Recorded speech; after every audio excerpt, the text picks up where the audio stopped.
இப்போது புதிய அறிமுகம் ஆச்சி ஹோட்டல் சாம்பார் 50 கிராம் ரூபாய் 20 மட்டுமே.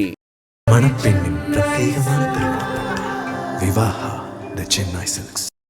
GT Holidays, South India's #1 travel brand. You know you are special when you're with GT Holidays. என்ன கார்ல லெப்ட்ல இடிச்சு காரை கவுக்க பார்த்தாங்க. எதுவும் ஆகணும்னு இறங்கி ஏன் இடிச்சேன் என்னன்னு பேசும்பொழுது அந்த சந்தர்ப்பத்தை பயன்படுத்தி எங்கிட்ட இருக்கிற பேக்கை புடுங்கிட்டேன். ஒரு 25 to 30 lakhs. ஆனா 3 பேர் நான் ரெஸ்ட் பண்ணிருக்கேன்.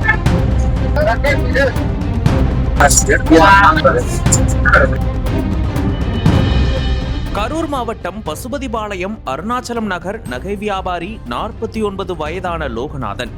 இவரிடம் வைர நகைகள் இருப்பதை அறிந்த பல குற்ற வழக்குகளில் தொடர்புடைய கும்பல் ஒன்று திண்டுக்கலை சேர்ந்த ஒருவர் மூலம் லோகநாதனிடம் பேசியுள்ளது.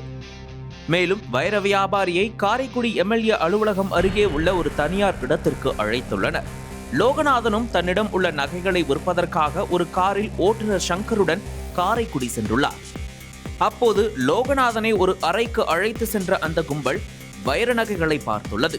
அதன் விலை 30 லட்சம் ரூபாய் என்று லோகநாதன் சொல்ல, அந்த கும்பலோ 20 லட்சம் ரூபாய் என்று பேரம் பேசியுள்ளது.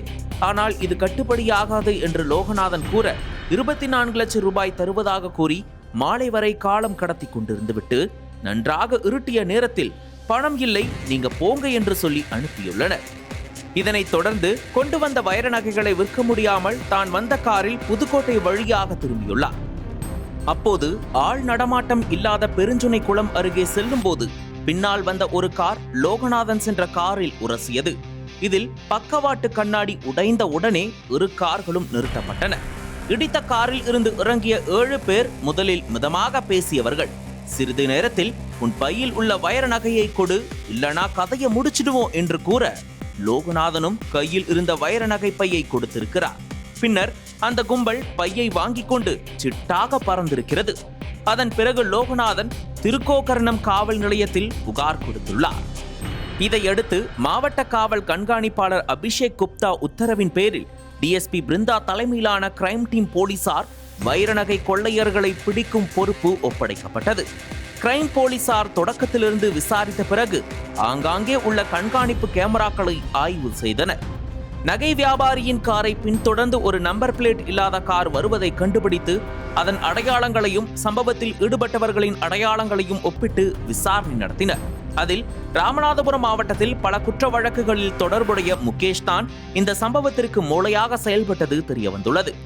இதேபோல பல காவல் நிலையங்களில் குற்றப்பின்னணி பட்டியலில் உள்ள தனது உறவினர்களை தேர்வு செய்து அவர்களை ஒன்றாக முகேஷ் இணைத்துள்ளார். பின்னர் அவர்கள் மூலம் நகை வியாபாரியை வரவழைத்து விலை பேசுவது போல் பேசி நீண்ட நேரம் காத்திருக்க செய்து பின்னர் வழியில் காரை விட்டு மோதி நகைகளை கொள்ளையடித்து சென்றது கண்டுபிடிக்கப்பட்டது. இதையடுத்து முகேஷ், மாயகிருஷ்ணன், சுரேஷ் என 3 பேரை பிடித்த போலீசார் அவர்களிடமிருந்த வைர நகைகள், செல்போன்கள், கார் ஆகியவற்றை பறிமுதல் செய்துள்ளனர். மேலும் தலைமறைவாக உள்ள மீதமுள்ள 4 பேரை தேடி வருகின்றனர். வைர நகை கொள்ளை நடந்து 2 நாட்களுக்குள் கொள்ளையர்களை பிடித்து கொள்ளை போன நகைகளை மீட்ட DSP மற்றும் கிரைம் டீம் போலீசாரை மாவட்ட SP பாராட்டியுள்ளார். ஒரு 25 to 30 lakhs. சார் அட்லீஸ்ட் எந்த இடத்துல அரெஸ்ட் பண்ணீங்க சார்? அது நான் சொல்றேன், இன்வெஸ்டிகேஷன்ல பாத்து. Okay, thank you sir. மாவட்ட கிரைம் அகைன்ஸ்ட் ரிமாண்ட் இந்த அளவுக்கு நம்ம என்ஷூர் பாதுகாப்பு போக்சோ கேஸ் போட்டுருக்கோம் சார். என்கிட்ட சரியா டேட்டா கிடையாது அந்த, பட் போக்சோ கேஸ் சம்பந்தப்பட்டு எந்த ஒரு தகவல் வந்தாலுமே இமீடியட்டா ஃபர்ஸ்ட் நம்ம FIR போட்டுரும். அந்த கேஸ் உண்மையா இருந்தா 100% அரெஸ்ட் பண்ணிட்டு இருக்கோம். எந்த ஒரு கேஸுமே 60 டேஸ்க்கு மேலே புலன் விசாரணைக்கு கிடையாது. அந்த போக்சோ வழக்கு சட்டத்துல 60 நாளுக்குள்ள இந்த வழக்கு சார்ஜ் ஷீட்ல பண்ணி டேக்கன் ஆன் ஃபைல் வாங்கிருக்கணும். அந்த அளவுக்கு நம்ம ஃபாலோ பண்ணி பார்த்துட்டு இருக்கோம். நன்றி.